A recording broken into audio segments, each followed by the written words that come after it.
There is a feeling you carry sometimes without knowing where it came from. A tightness behind the eyes. A heaviness that words don't quite reach. You might call it stress, or sadness, or just the weight of being alive in a busy world. But right now, lying here, something is already beginning to change.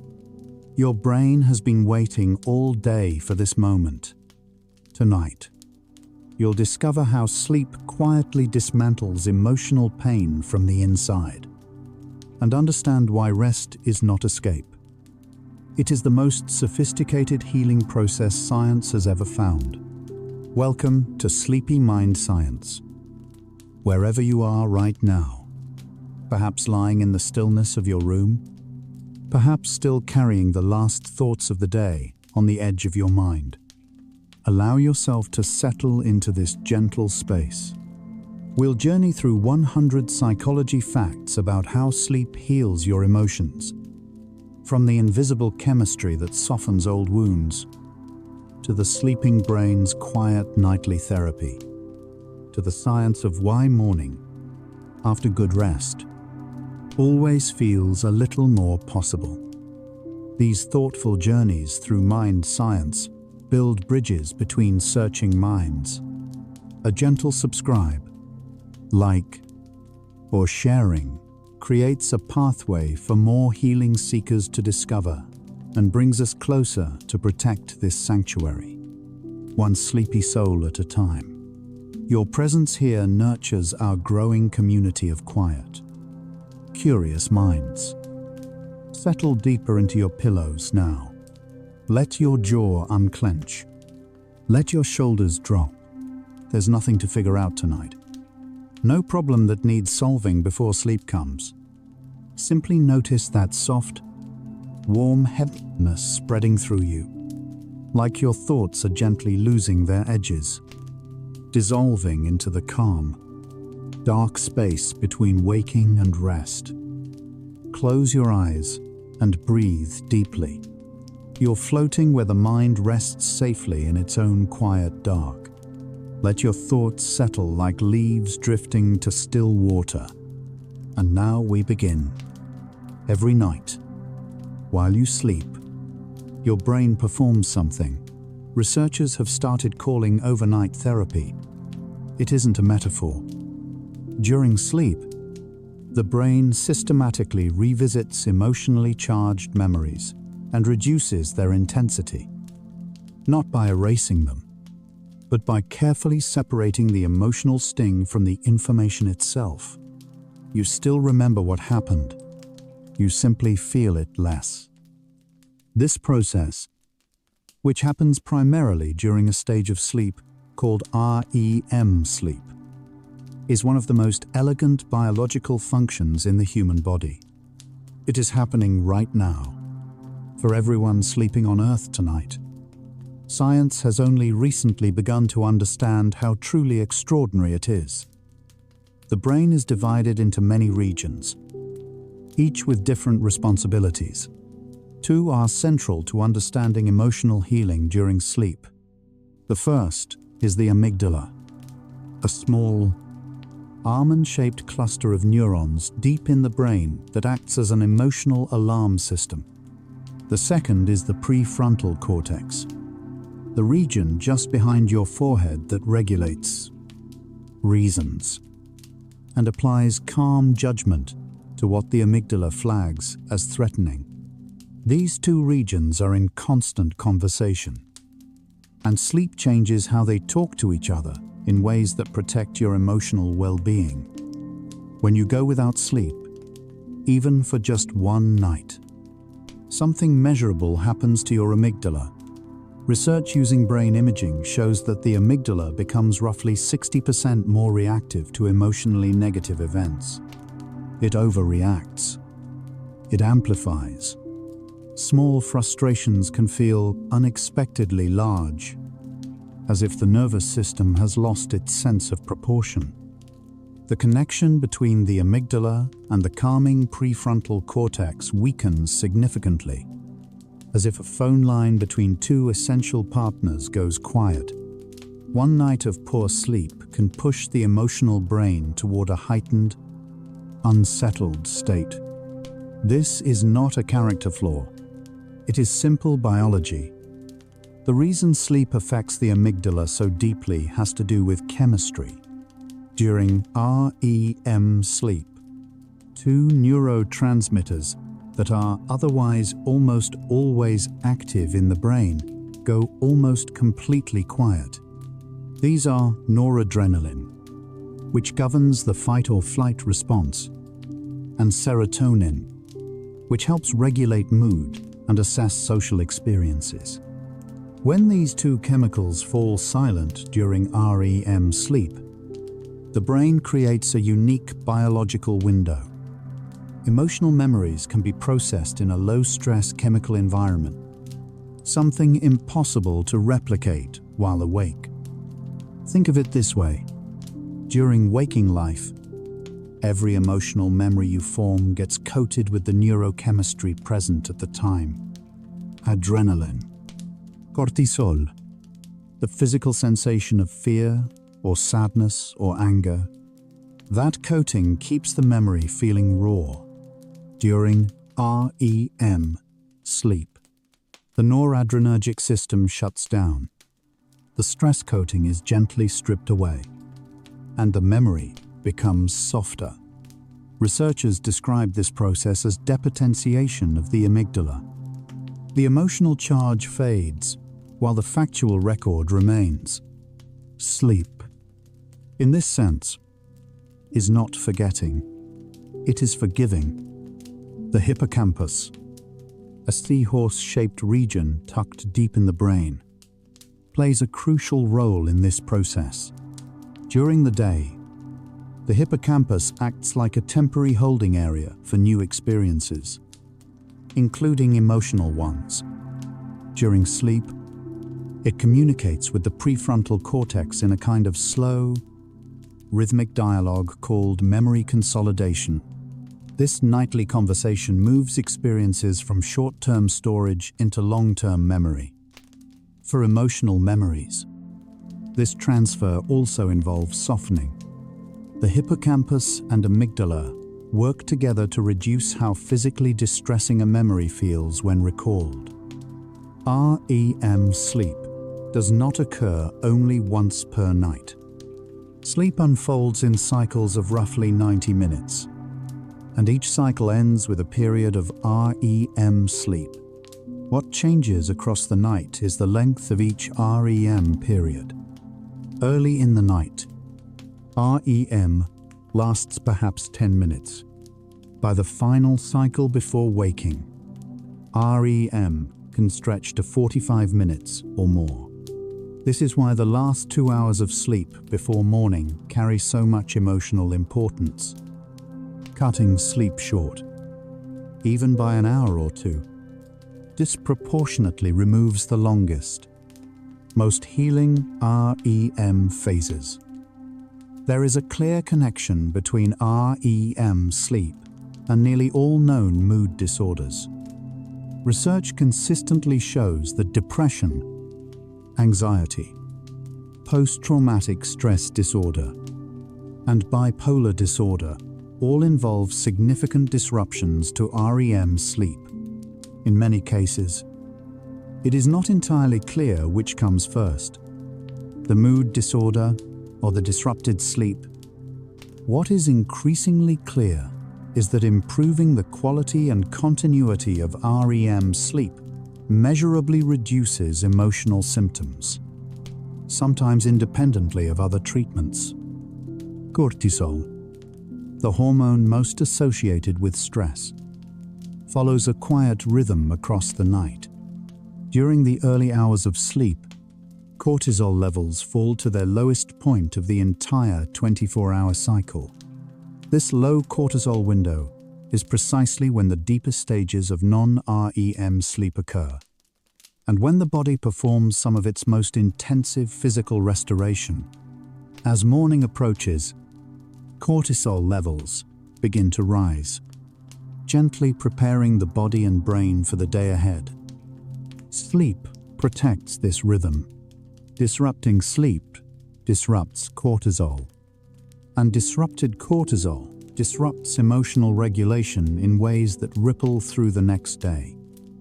So what we already understand, just 10 facts in, is this: sleep is not passive.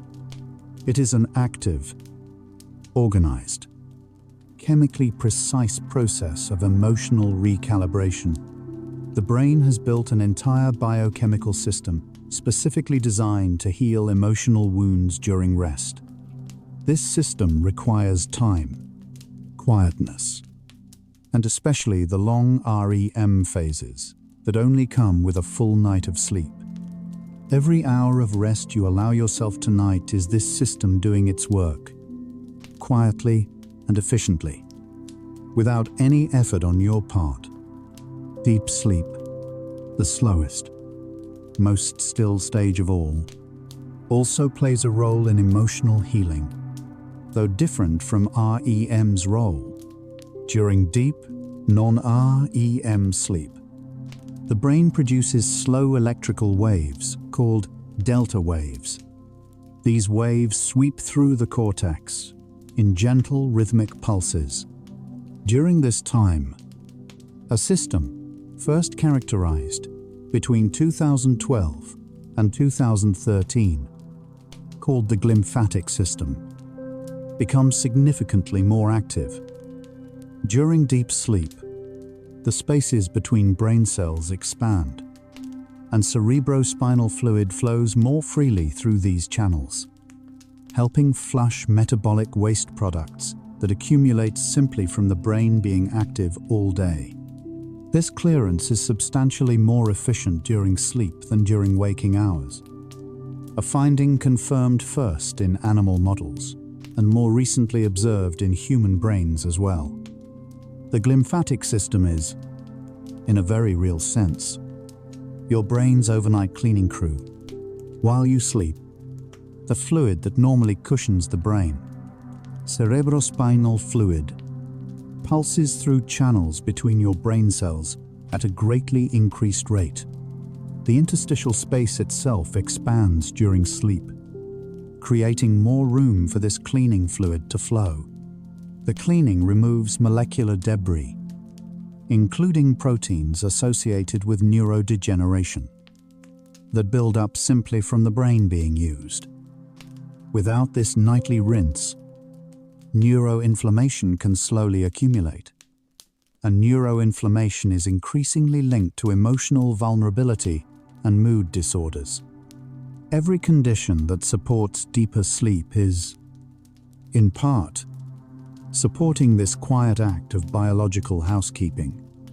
A study published in early 2025 identified a more precise picture of this mechanism: synchronized oscillations in norepinephrine levels, cerebral blood volume, and cerebrospinal fluid flow, all coordinating during non-REM sleep, appear to drive this clearance process.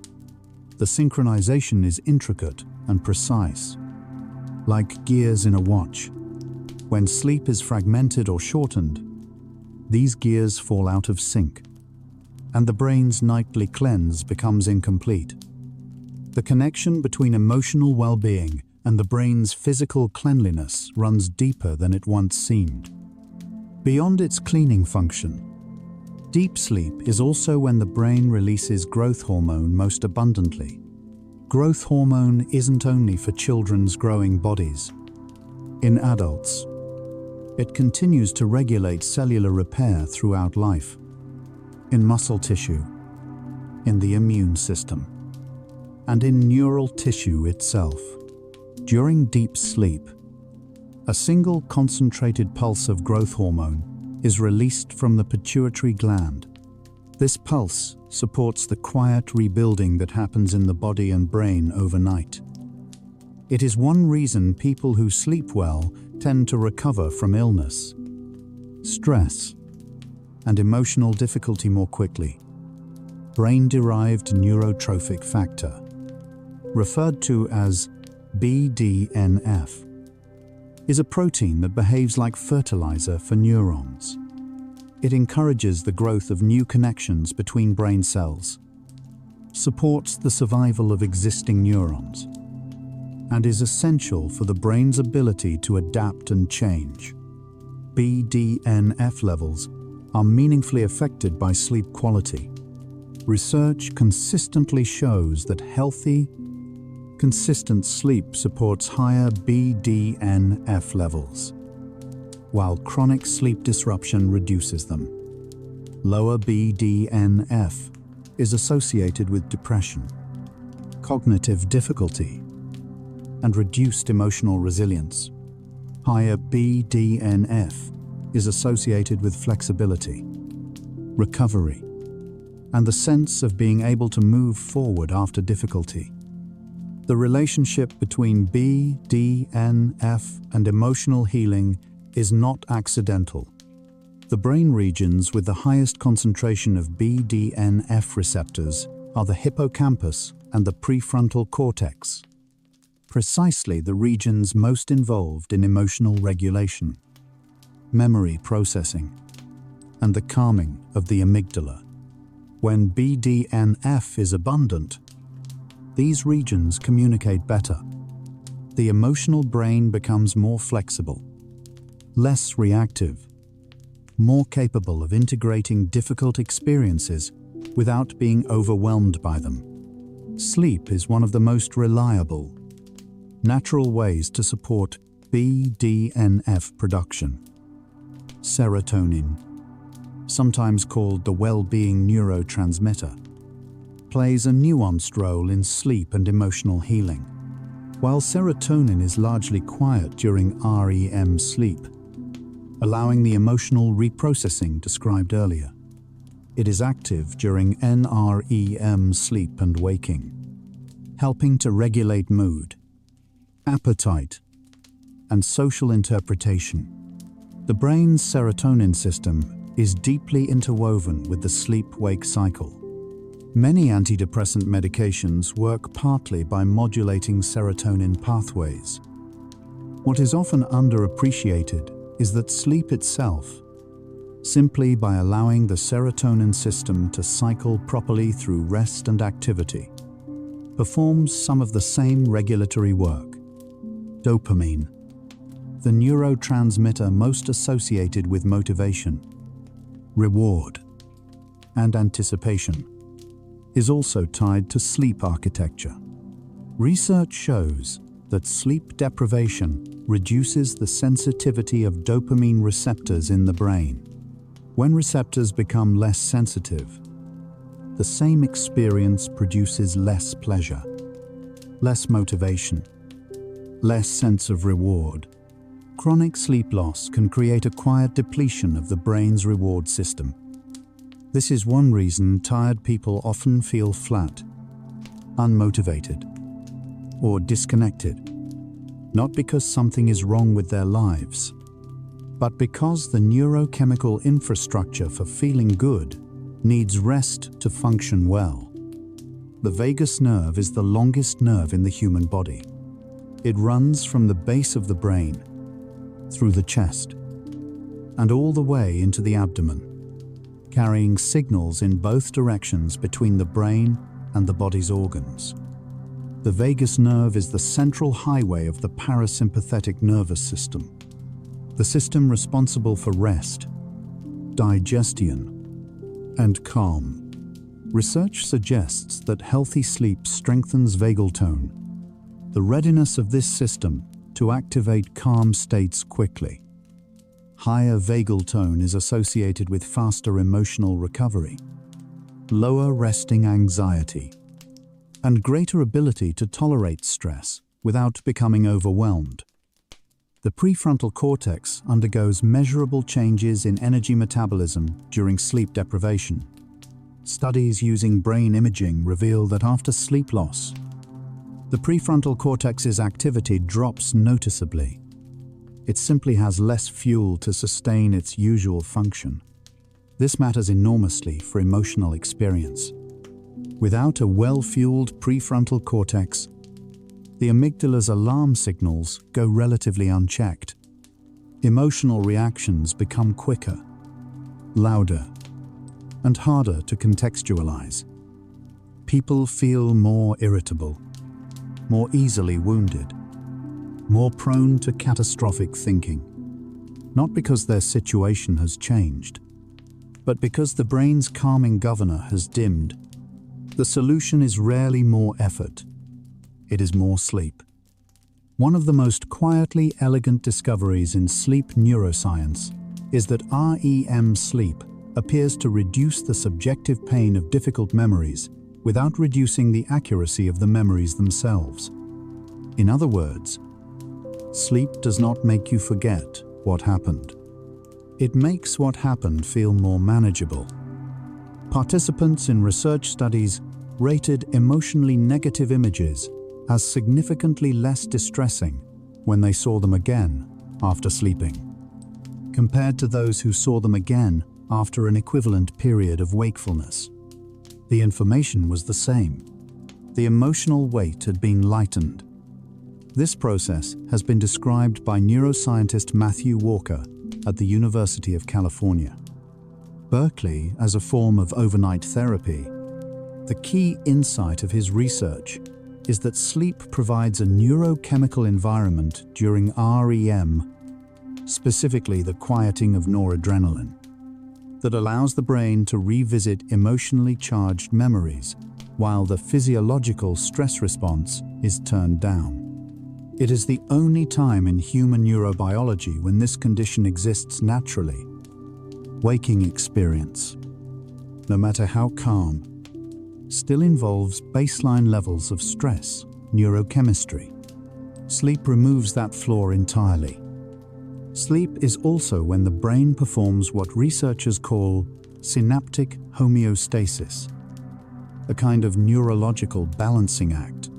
During the day, the brain forms thousands of new synaptic connections as a result of learning and experience. By the end of the day, the synaptic network is dense, noisy, and energetically expensive to maintain. During sleep, particularly during the slow wave stages, the brain selectively prunes weaker connections while strengthening important ones. This pruning is not loss. It is refinement. The signal-to-noise ratio of memory and emotion improves overnight, allowing clarity to emerge from the day's accumulated complexity. Oxytocin, sometimes called the bonding molecule, is produced in a region of the brain called the hypothalamus. Research published in early 2025 has deepened our understanding of how BDNF and oxytocin work together, a dynamic researchers have described as neurosocial plasticity.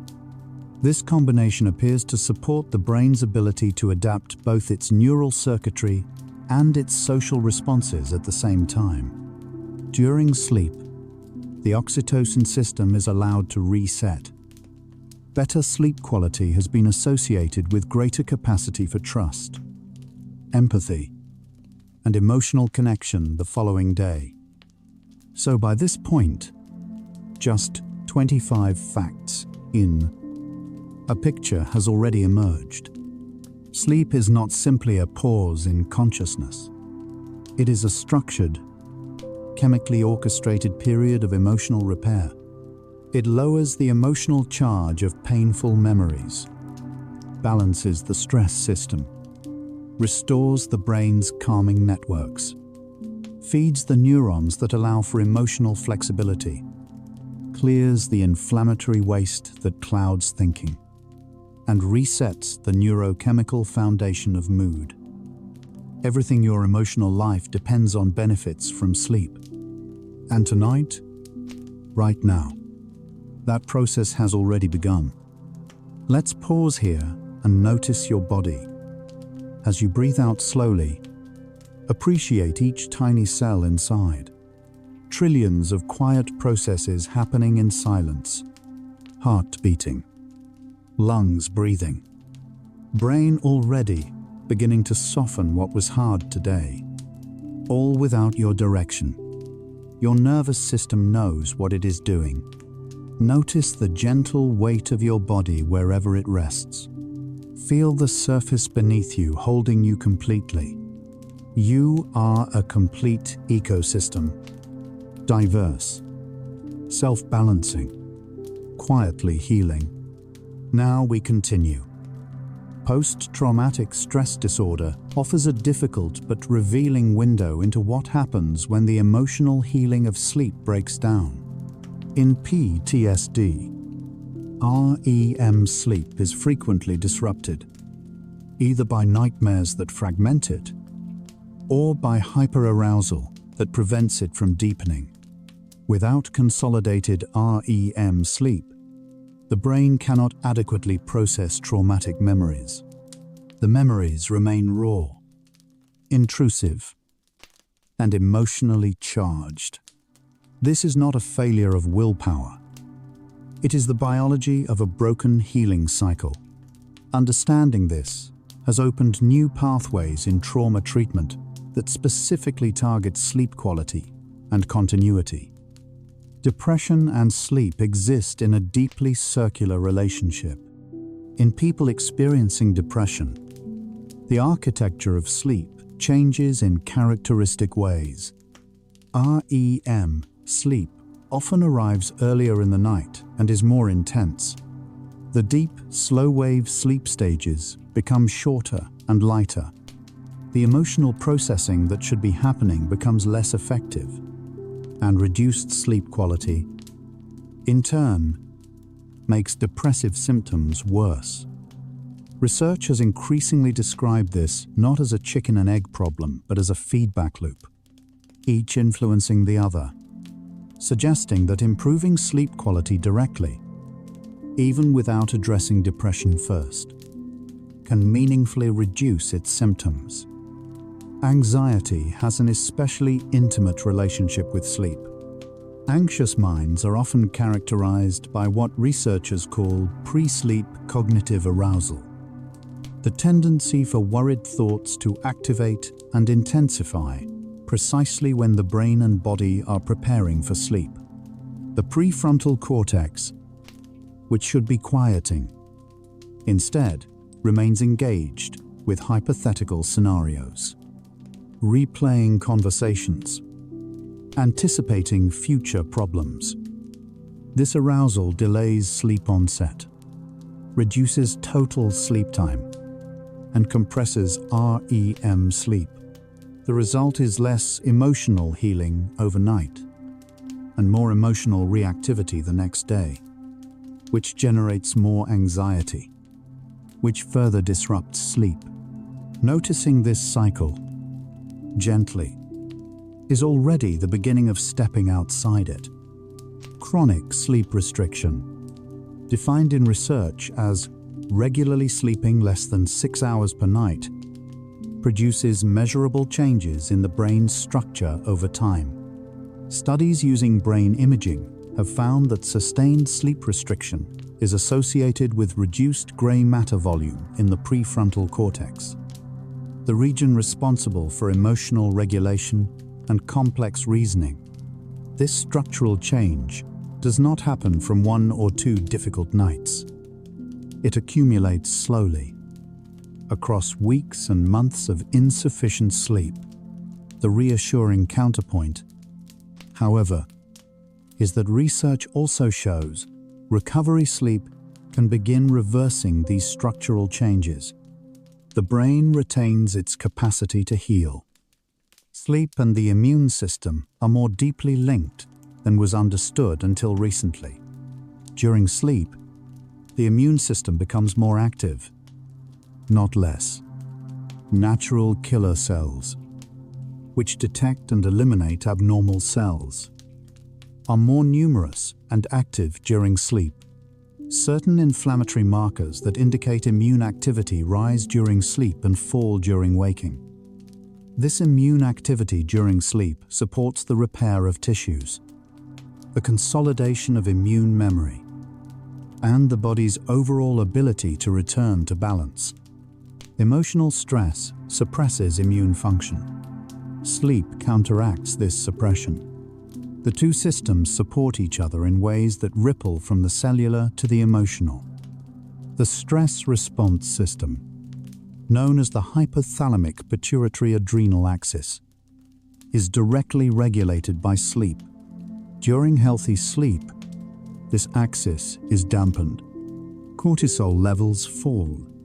The body shifts away from high alert states toward repair and restoration. When sleep is chronically shortened or fragmented, the stress axis stays partially activated, even at night. Cortisol levels remain elevated across more hours of the day.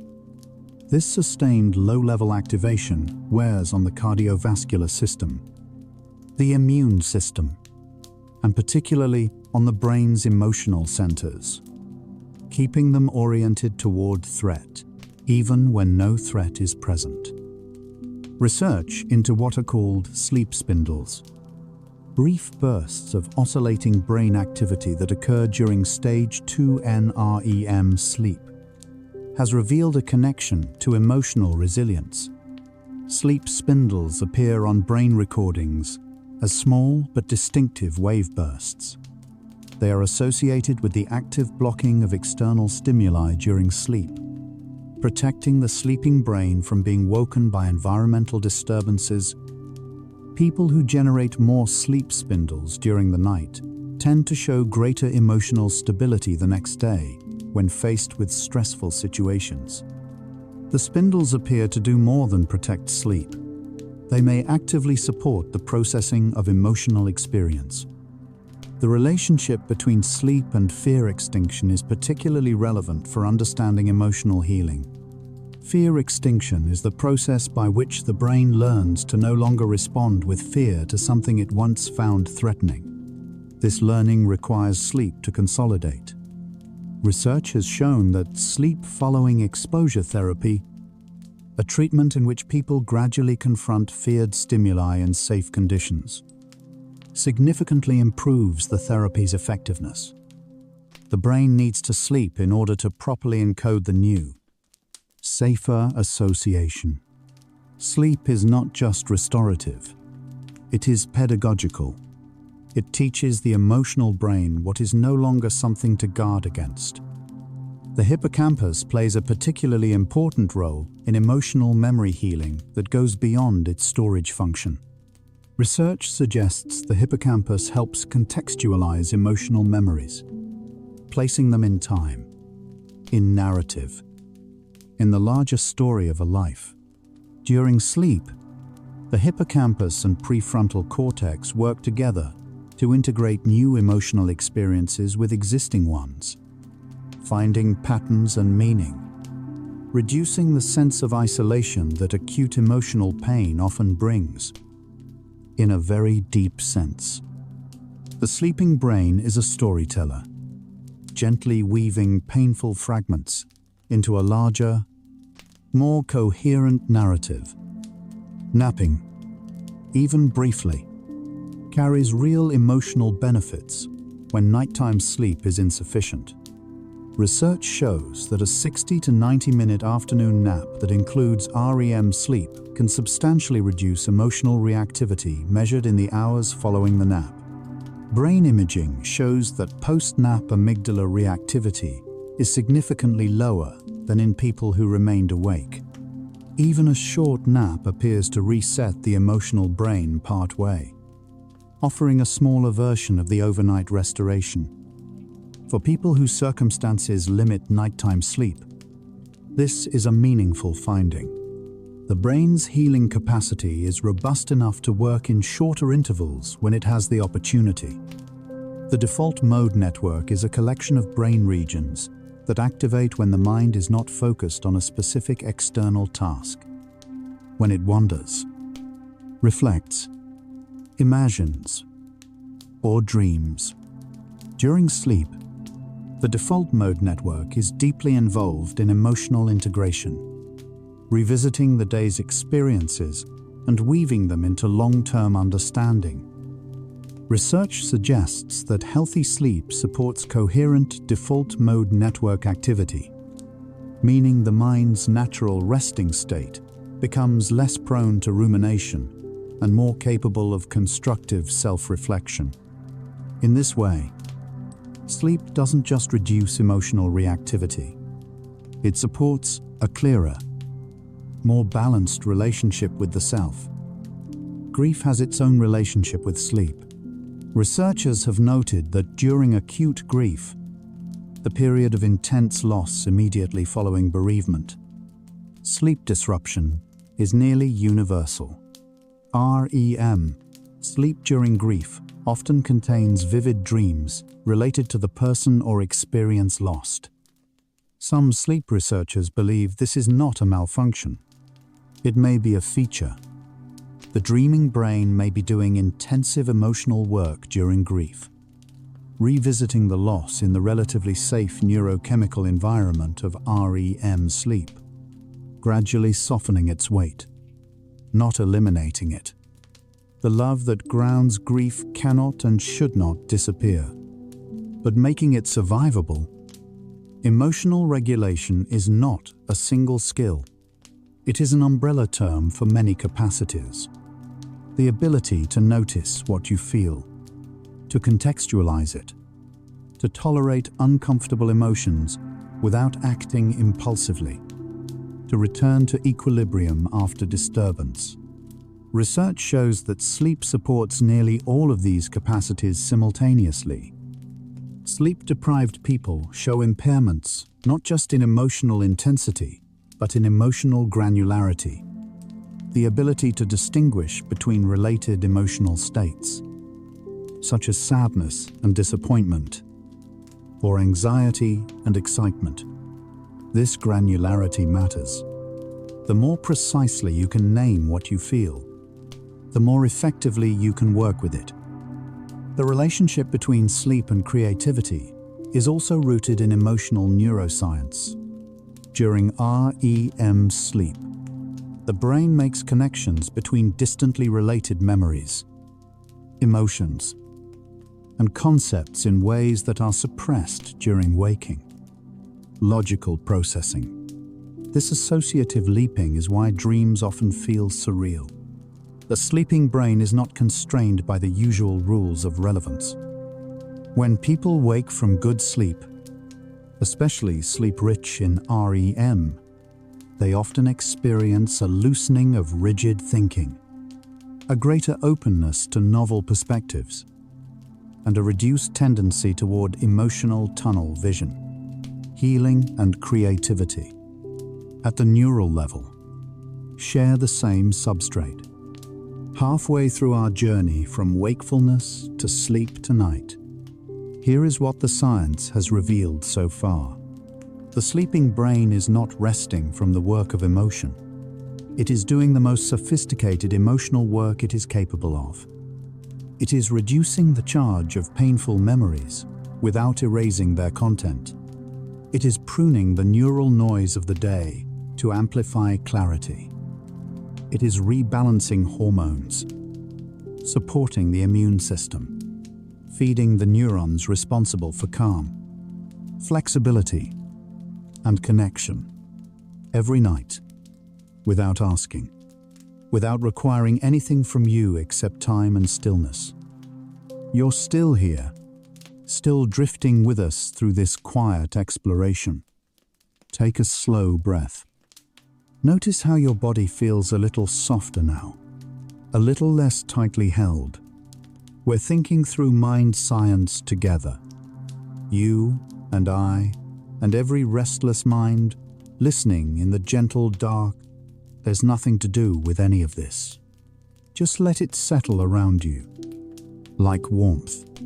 Let's continue. Dreaming is not random noise. Research increasingly supports the view that dreams are a functional part of emotional processing, not a meaningless byproduct of brain activity during sleep. Dream content tends to mirror the emotional themes of waking life, particularly unresolved ones.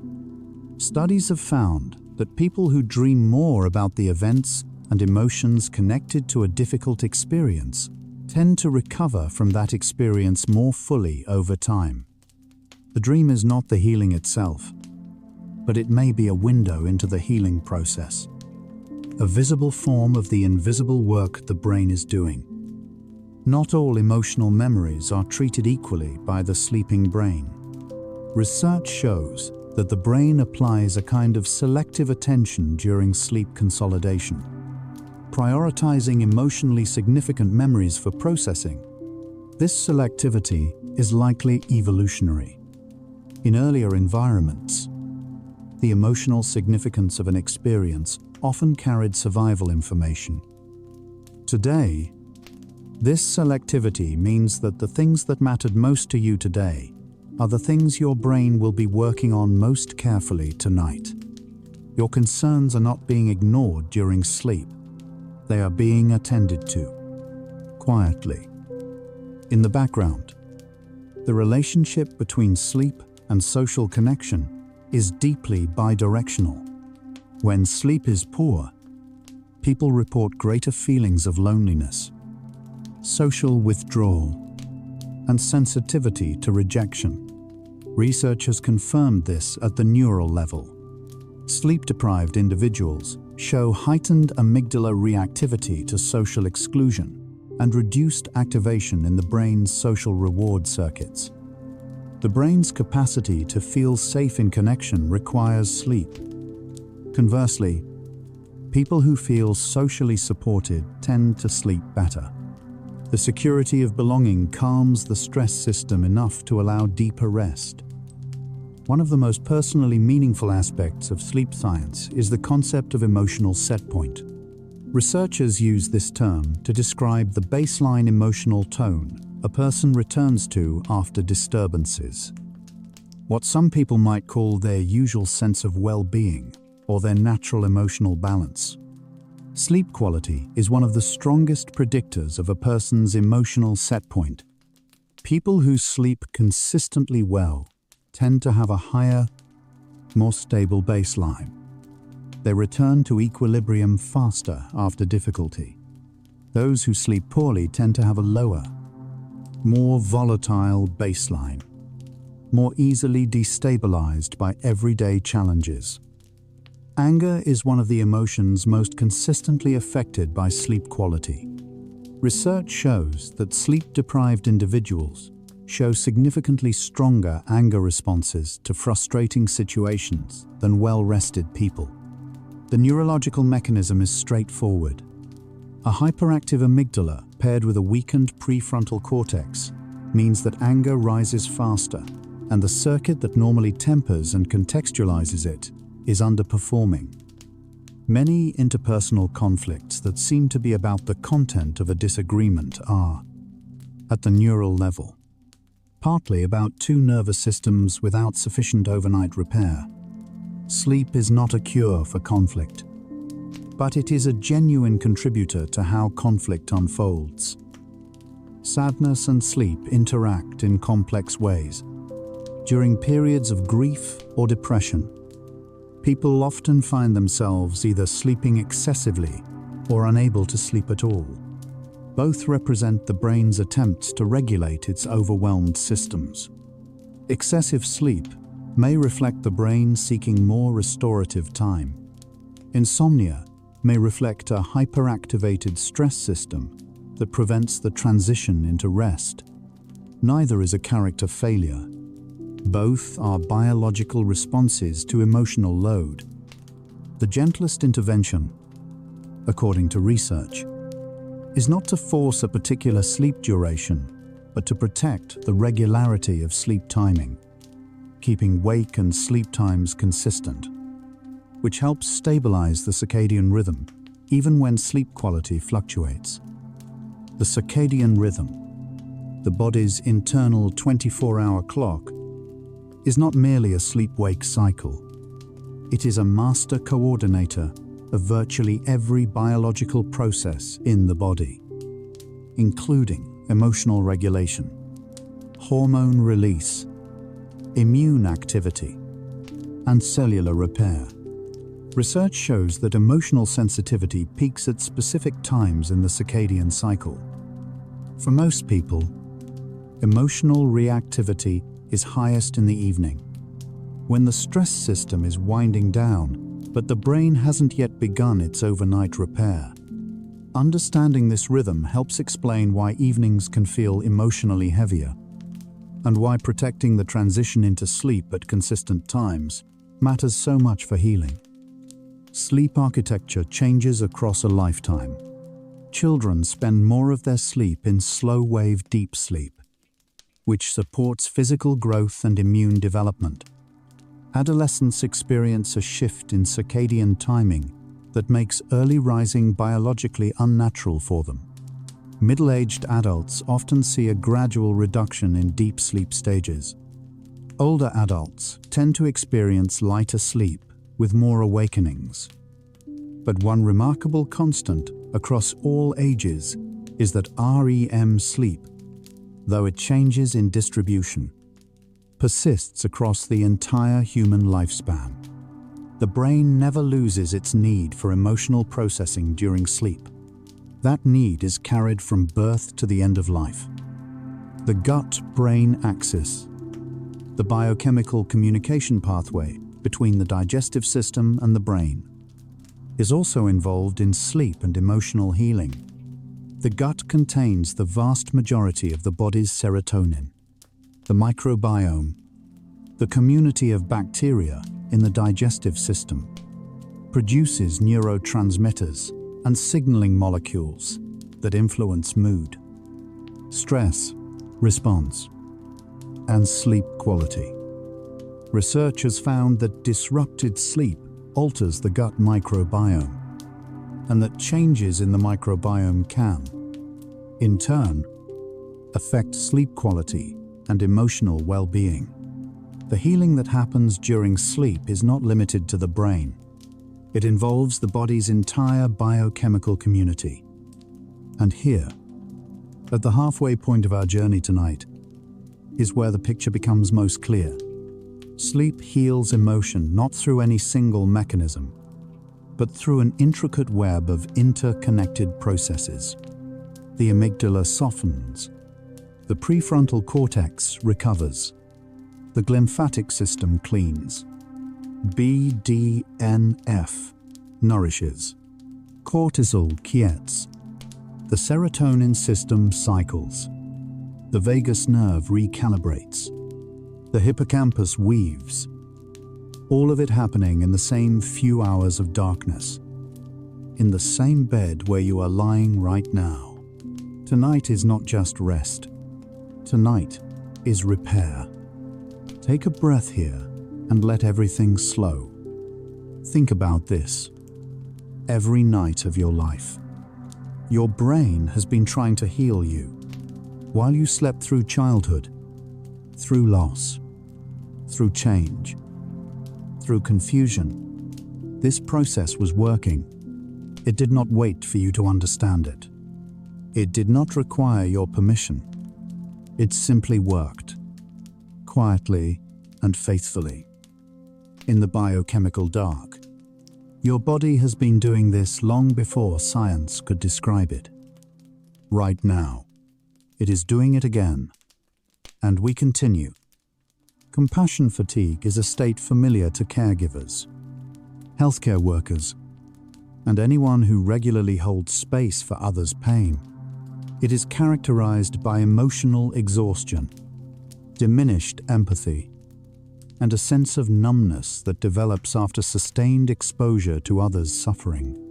Sleep research has begun to explore how sleep deprivation accelerates compassion fatigue by reducing the brain's capacity for empathic resonance. The neural circuits associated with empathy, particularly in the anterior insula and medial prefrontal cortex, show reduced activity under sleep deprivation. Sleep, in this context, is not selfishness. It is the replenishment of the very capacity to care. Emotional memories are not stored in one place in the brain. They are distributed. The factual content held in cortical regions, the emotional tone held primarily in the amygdala, the contextual details in the hippocampus. During sleep, these components are gently reconciled and reintegrated.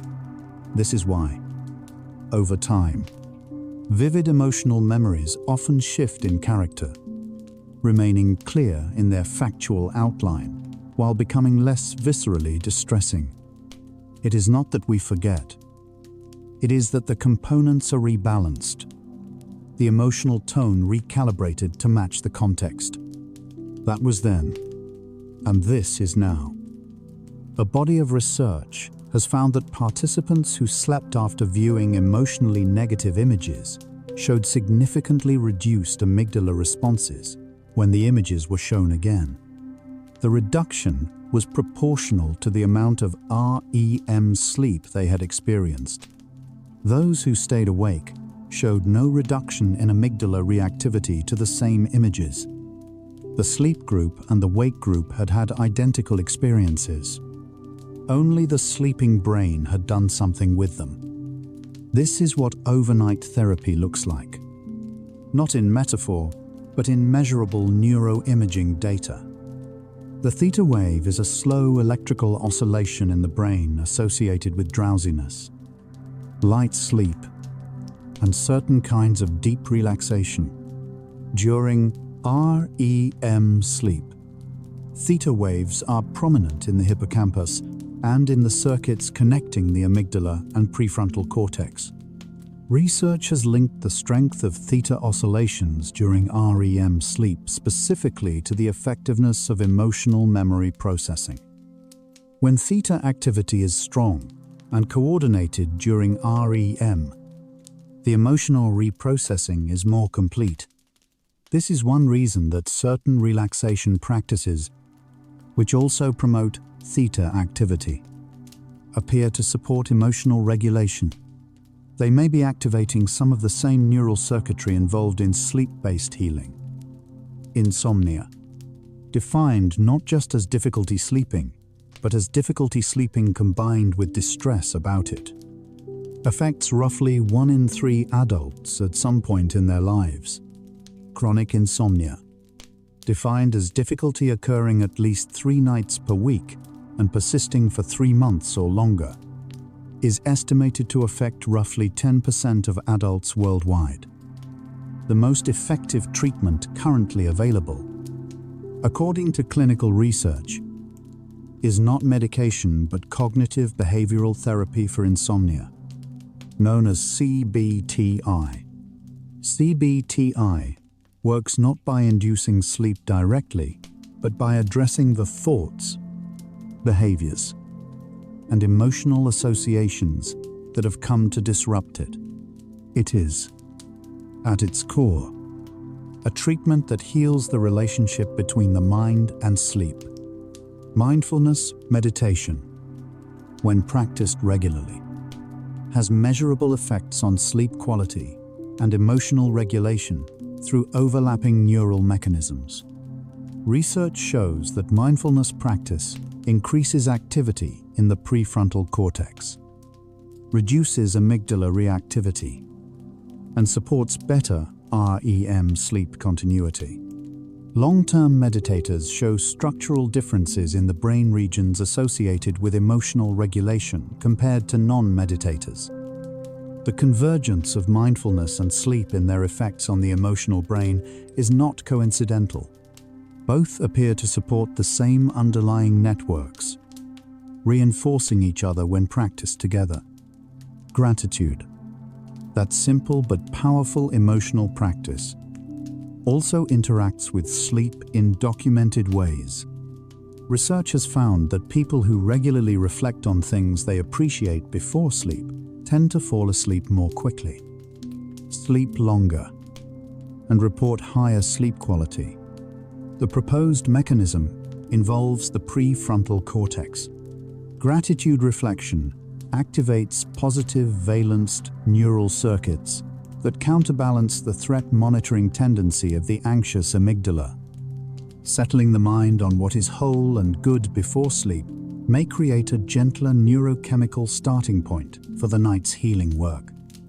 The body does not only heal emotionally during sleep.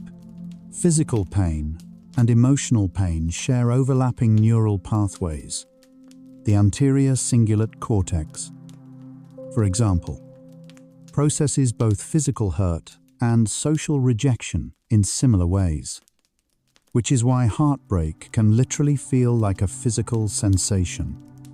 Sleep supports recovery from both types of pain through many of the same mechanisms: reducing inflammatory markers, rebalancing stress hormones, supporting the prefrontal circuits that contextualize and regulate pain experience. This is why adequate sleep consistently appears in research as a predictor of pain sensitivity. Well-rested people experience less pain from the same stimulus than sleep-deprived people. Hope, that forward-looking emotional orientation that things can be different, appears to have a neurobiological substrate. Research has identified networks in the medial prefrontal cortex involved in imagining positive future scenarios. These networks are sensitive to sleep quality. Well-rested individuals show greater activation in these future positive circuits and generate more constructive future projections. Sleep-deprived individuals show reduced activation and tend toward more pessimistic thinking. This is not a commentary on character or resilience. It is a description of what happens when the brain does not have enough time to rebalance.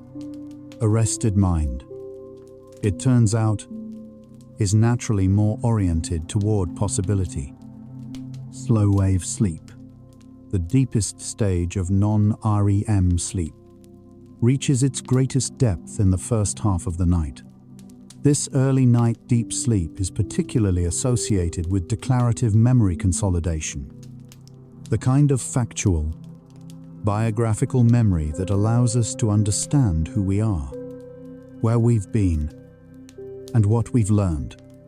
When emotional experiences are integrated into this autobiographical context during sleep, they become part of the ongoing story of a life rather than isolated. Unprocessed incidents. The sleeping brain, in this sense, is a biographer, gently placing each day's events into the larger narrative of the self. There is a phenomenon called sleep-dependent memory reconsolidation. Each time a memory is retrieved, each time you recall something, it temporarily becomes malleable. It can be updated, recontextualized, or subtly modified before being stored again. Sleep appears to play a role in this reconsolidation process, making memories more stable and more integrated with existing knowledge. For emotional memories, this means that when a memory is brought gently to mind and then followed by good sleep, the reconsolidation process may allow for a subtle softening or recontextualization of its emotional charge. This is an area of active research with potentially meaningful implications for psychological healing. Research exploring the transition from wakefulness to sleep, the hypnagogic state, suggests this brief liminal period has its own emotional character. As the brain begins to slow, images, sensations, and fragments of thought arise that are neither fully voluntary nor fully random. Some researchers believe this twilight state may serve as a kind of preparatory emotional sorting, the brain beginning to flag what needs deeper processing during the night ahead. Many people notice that difficult feelings or unresolved concerns surface briefly as they begin to fall asleep. This is, in a quiet way, a sign of the brain already beginning its work. Physical safety and social connection interact with sleep in ways that illuminate the social nature of rest. Researchers found that feeling physically safe and socially connected reduces nighttime cortisol levels and supports deeper sleep. Conversely, environments or relationships that maintain low-level stress responses over time can disrupt sleep architecture. The body's capacity for rest is deeply rooted in its sense of safety. The sleeping animal is vulnerable, and the nervous system does not let go into deep sleep until it registers that letting go is safe. This is not weakness. It is ancient, elegant biology. The color of light matters for sleep-related emotional healing in a very concrete way. Blue spectrum light, such as that emitted by screens and many modern light bulbs, suppresses melatonin production by signaling to the brain that it is still daytime. Melatonin is not merely a sleep-onset hormone. It is also an antioxidant and a regulator of immune function, and its proper cycling through the night supports the hormonal conditions that allow for deep sleep. Every condition that protects melatonin's natural rhythm is, in turn, protecting the brain's capacity for nightly emotional repair. Reducing screen light in the hour before sleep is one of the gentlest ways to support this process. Temperature is another overlooked influence on how deeply the brain can restore itself during sleep. The body's core temperature naturally drops in the early evening as part of the circadian preparation for sleep. A cool sleep environment, somewhere between 60 and 67 degrees Fahrenheit, supports this temperature drop and is consistently associated with deeper, more restorative sleep. When sleep is deeper, the slow-wave stages in which emotional integration occurs can lengthen and deepen. Every one of these conditions, light, temperature, sound, the rhythms of your day, is ultimately an input into the same system, the brain's nightly laboratory of emotional healing. Sound profoundly affects sleep architecture. Even when we are not consciously aware of hearing it, the brain continues to monitor and process sound during sleep, particularly for sounds that signal potential threat. This vigilance is protective, but also metabolically costly.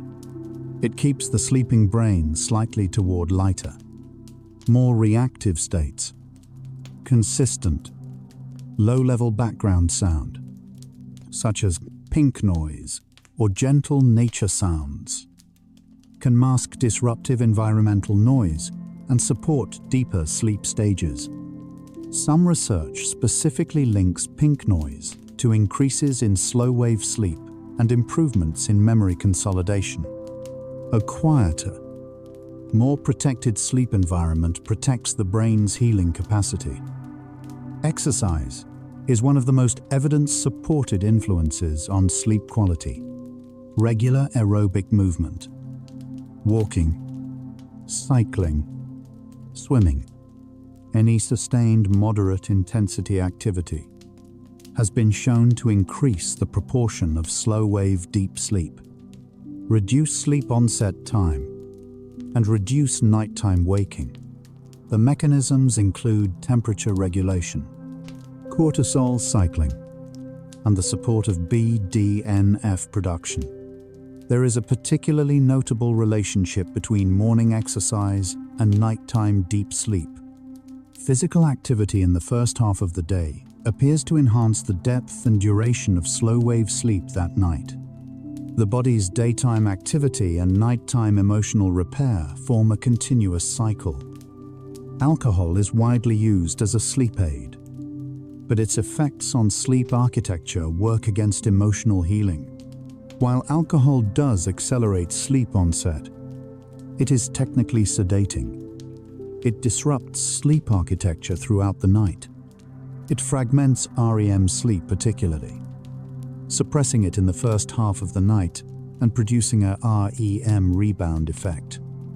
More intense, less peaceful REM in the second half.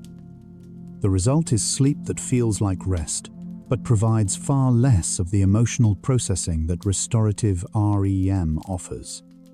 Regular alcohol use before sleep gradually degrades the conditions the brain needs to do its healing work. Caffeine has a half-life of roughly 4 to 6 hours in most healthy adults. Though individual variation is wide, some people process caffeine considerably more slowly than others. A cup of coffee consumed in the early afternoon still has a meaningful portion of its stimulating effect by evening. Caffeine works by blocking adenosine receptors. Adenosine being the molecule that accumulates in the brain throughout the day to create the feeling of tiredness and the biological pressure to sleep. By blocking adenosine, caffeine delays sleep pressure without eliminating it. The sleep debt accumulates beneath the caffeine mask, and the sleep that eventually arrives may be lighter and less emotionally restorative than sleep following natural adenosine accumulation. Afternoon sunlight exposure is one of the simplest tools for supporting nighttime sleep quality and emotional well-being. Natural light in the late afternoon reinforces the circadian signal that maintains the timing of the body's melatonin release later that evening. Research consistently shows that outdoor light exposure during the day, even on cloudy days, when outdoor light is still many times brighter than indoor lighting, supports earlier melatonin onset, faster sleep onset, and better overall sleep quality. The sun is part of the architecture of nighttime rest. What nourishes the day protects the night. Adolescents face a genuinely difficult biological situation when it comes to sleep. During puberty, the circadian clock shifts forward by approximately 2 hours. This is a biological change, not a behavioral choice. The adolescent brain is not ready to fall asleep at 10 at night. It is biologically primed to fall asleep closer to midnight. Combined with early school start times, this creates a chronic sleep restriction in many young people that research has linked to higher rates of anxiety, depression, and emotional volatility. Growing movements in education, research, and policy advocate for later school start times, specifically on the basis of sleep neuroscience. The quality of sleep during pregnancy affects not only the pregnant person's well-being, but, emerging research suggests, the developing child's neural development as well. The third trimester, during which sleep fragmentation typically increases due to physical discomfort, is a period of rapid fetal brain development. Research has found associations between severe maternal sleep disruption during pregnancy and altered stress responsiveness in children. Though this is a complex area with many contributing factors, it underscores, from a different angle, how deeply the biology of sleep is woven into the biology of life itself. Sleep talking and sleepwalking occur almost exclusively during slow-wave sleep and reflect a partial awakening of motor systems, while consciousness remains asleep. These behaviors are far more common in childhood, when slow-wave sleep is deepest and most abundant, and tend to diminish with age. They are generally harmless and do not require treatment unless they become frequent or disruptive to rest. The fact that the body can move and even speak while the brain is in deep sleep illustrates the extraordinary complexity of sleep architecture. It is not a single undifferentiated state of unconsciousness, but a rich, layered landscape of different biological activities happening at once. The sleeping brain processes the emotional tone of its environment in ways that continue even after conscious awareness dims. Research shows that the brain continues to register and categorize sounds during sleep, distinguishing between familiar, safe sounds and potentially threatening ones. The feeling of safety at sleep onset is not merely a comfort preference. It is a neurological input that shapes how deeply the brain allows itself to descend into the stages where emotional healing is most intensive. An environment that registers as safe permits a quality of rest that an uncertain environment cannot. And here, with 75 facts complete, the understanding has deepened past the merely informative into something that feels personal. Your sleep is not separate from your emotional life. It is the laboratory in which your emotional life is continuously rebuilt. Every night you sleep, you are giving your brain the conditions it needs to do the work that cannot be done any other way. To soften what hurt, to restore what depleted, to recalibrate what shifted out of balance. The science makes this not poetic, but precise. And tonight, it is happening for you. You might be feeling very sleepy now. That is perfectly fine. Breathe slowly. Your body is already moving toward a state it has known every night of your life. The brain doesn't need instruction. It knows this path completely. Notice how the boundary between your thoughts and sleep is softening. Thoughts come, thoughts go, each one a little quieter than the last. The healing this video has described is already underway. You don't need to do anything with it. It happens without your effort. It happens simply because you are here, and still, and breathing. Sleep doesn't come when you try to sleep. It comes when you stop trying. This is exactly that moment. Let yourself dissolve into it. We're almost there now. Every time you wake after good sleep, your amygdala is slightly quieter than it was the night before. Not permanently. The day will bring its own challenges, and the alarm system will activate again as needed, but temporarily, reliably. The overnight processing creates a calmer baseline from which the day begins. This is what people mean when they say that things seem less overwhelming after sleep. The brain has quite literally reduced the weight it assigned to yesterday's difficulties. Morning is not just a new day. It is a neurologically recalibrated one. The default mode network, which activates during rest and reflection, is sometimes described as the brain's self-referential system. It is active when we think about ourselves, our past, our future, our relationships. During the night, the default mode network processes the emotional content of these self-relevant thoughts. Poor sleep tends to make it more prone to rumination, revisiting painful memories repetitively without resolution. Good sleep supports what researchers call constructive reflection, the kind that generates insight rather than circular distress. Sleep, in a quiet way, teaches the mind how to think about itself more gently. Healing from emotional pain is not linear. Research supports this clearly. People do not move in a straight path from hurt to recovered. They cycle, feeling better, then worse, then better again at a higher level. Sleep plays a role in this cycling.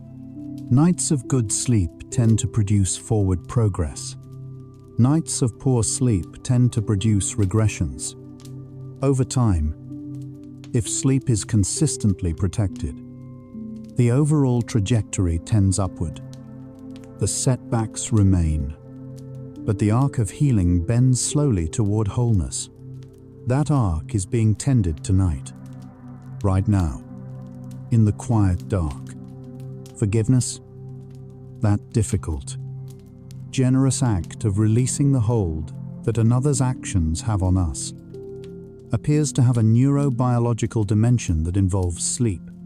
The reduction of emotional charge that sleep facilitates over time may be part of what makes forgiveness biologically possible.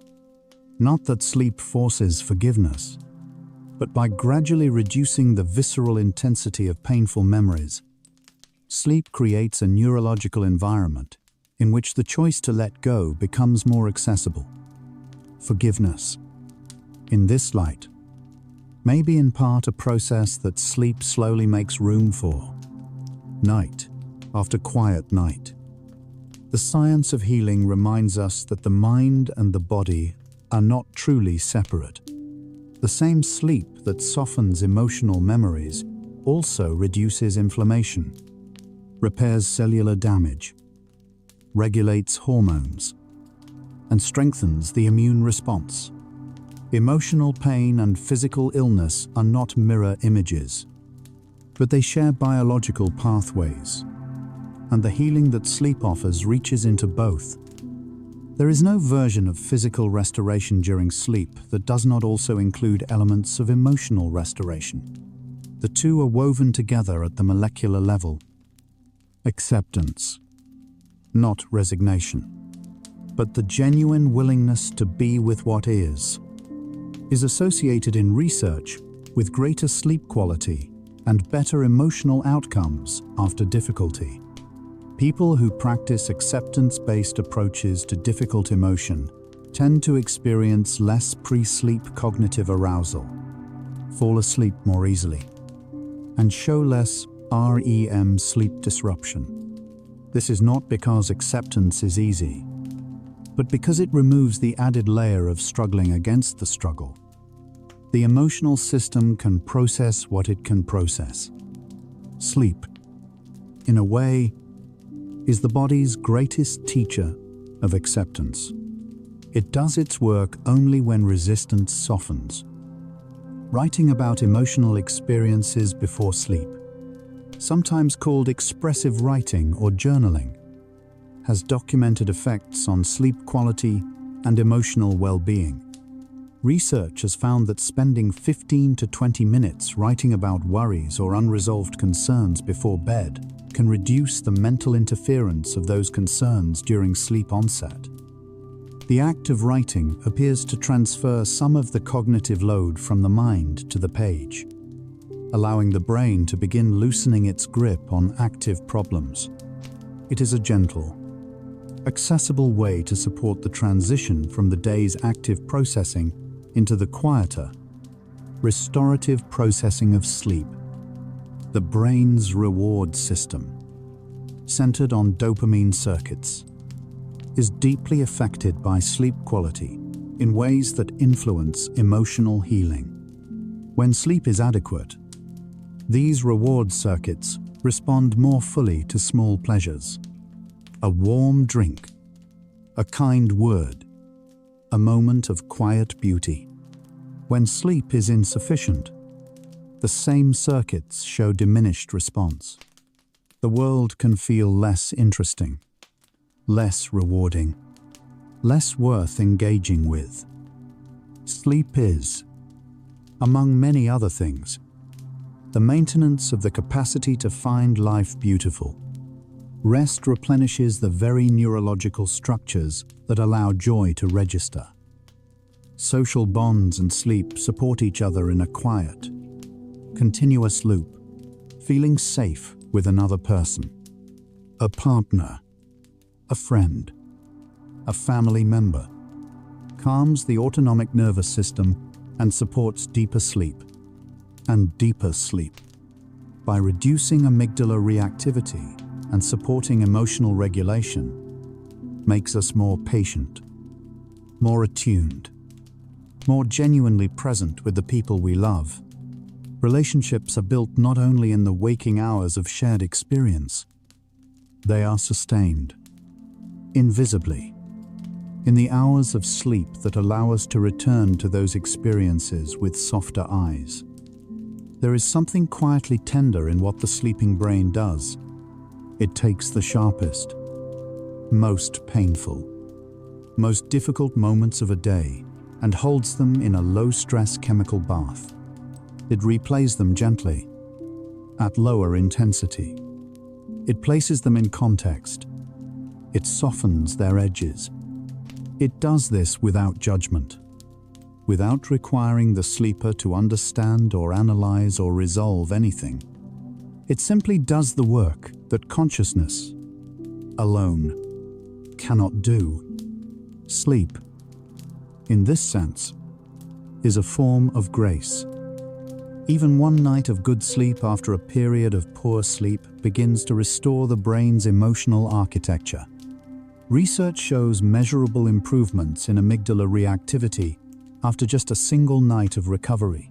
Sleep following deprivation. The brain's capacity for repair is not exhausted by difficulty. It remains ready.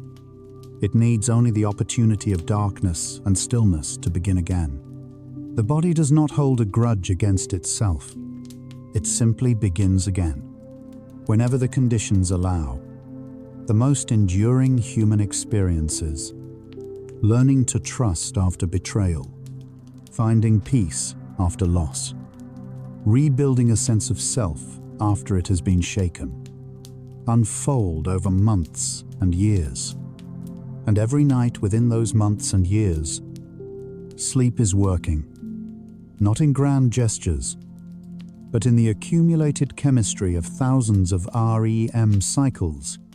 The long healing of a difficult life is made possible, in no small part, by the quiet, nightly work of a sleeping brain doing what it was built to do. Your brain, right now, already knows what you need. Not the analytical part that forms plans and solves problems. The deeper, older part. The part that knows when to release tension in a muscle, when to slow a breath, when to let a thought pass without following it. The part that produces exactly the right chemistry for this exact moment of rest. You do not need to direct this process. You only need to allow it. It has never needed your instruction. It has only ever needed your presence. Sleep heals, but it does not heal alone. The social world, the physical world, the inner life, all contribute to the conditions that make healing possible. Sleep is not a replacement for human connection, for meaningful work, for the gentle processing of grief with someone who cares. But it is the foundation. Without the nightly restoration it provides, the other forms of healing are harder. With it, they become more possible. Sleep does not do everything, but without it, very little else can do what it needs to do. There is something the research keeps returning to. Across all the different mechanisms and pathways and brain regions, the message is consistent from every angle. The body wants to heal. The brain wants to heal. The drive toward restoration is built into the biology at the deepest level. Sleep is not something imposed on an otherwise alert system. It is the system reasserting its own deepest need. Rest is not withdrawal from life. It is life, in one of its most fundamental forms. As sleep deepens, the heartbeat slows. The breath becomes longer and more even. The muscles release their held tension one by one. From the jaw to the shoulders to the hands, the eyes become still beneath their lids. The temperature of the skin drops slightly. The body has done this countless thousands of times. It knows this path the way water knows the shape of the river it has carved. You are not learning how to sleep tonight. You are simply returning.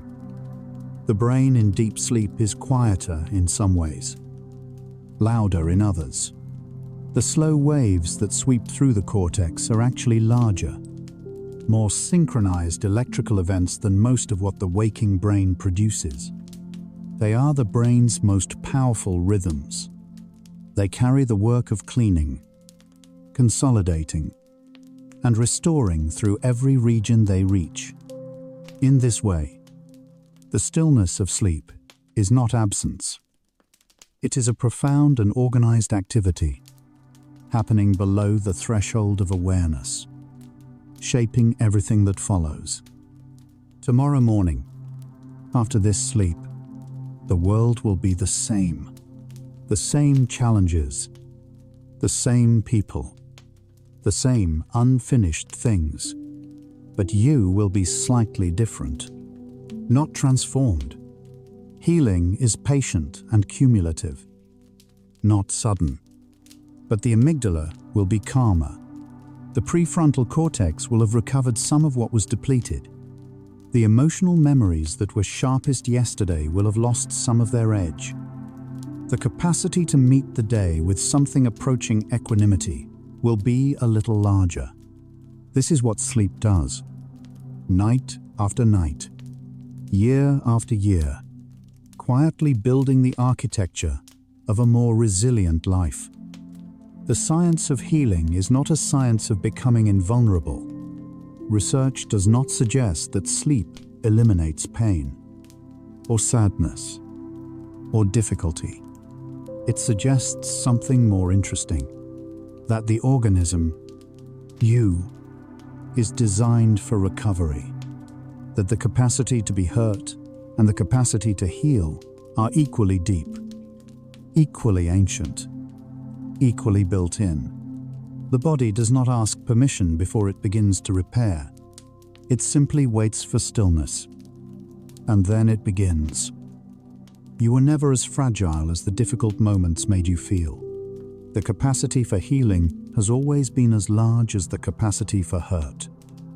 Perhaps the most quietly moving thing about all of this science is what it implies about the nights of your past. Every difficult night you have ever survived. Every night you lay awake and wondered if things would get easier. Your brain was still trying, still doing what it could, still producing REM cycles when it was able, still managing the amygdala as best it could in the circumstances. You were never, in the darkest nights, without a healing process. The biology of healing was always there with you, working in the small hours, doing what it was made to do. The brain is not finished growing, even in adulthood. Neuroplasticity, the brain's ability to form new connections, revise old ones, and adapt to new experience, remains active throughout life. Sleep supports this plasticity directly through BDNF, through synaptic pruning, through the consolidation of new learning. The person you are becoming is partly shaped by each night's sleep. Every night you rest, you are giving the brain the conditions it needs to continue its quiet, lifelong work of growth and adaptation. Healing is not a destination. It is a rhythm, like the tides, like breathing, like sleep itself, cyclical, returning. Never exactly the same twice, but always faithful in its return. What the science of sleep ultimately describes is not a cure, but a process. A nightly promise the body keeps with itself, that however difficult the day was, the night will come. The chemistry will shift. The nervous system will quiet. And the work of becoming whole will continue. In the dark, in the silence, in the slow breathing of a resting mind. You are already healing, right now, as these words become slower in your awareness, as the meaning of each sentence drifts rather than lands, as the boundary between listening and dreaming softens. The process described in this video is already underway, not because you did anything right, not because you found the right formula, but because you are here, and still, and breathing. The body has always known how to begin. It is beginning right now.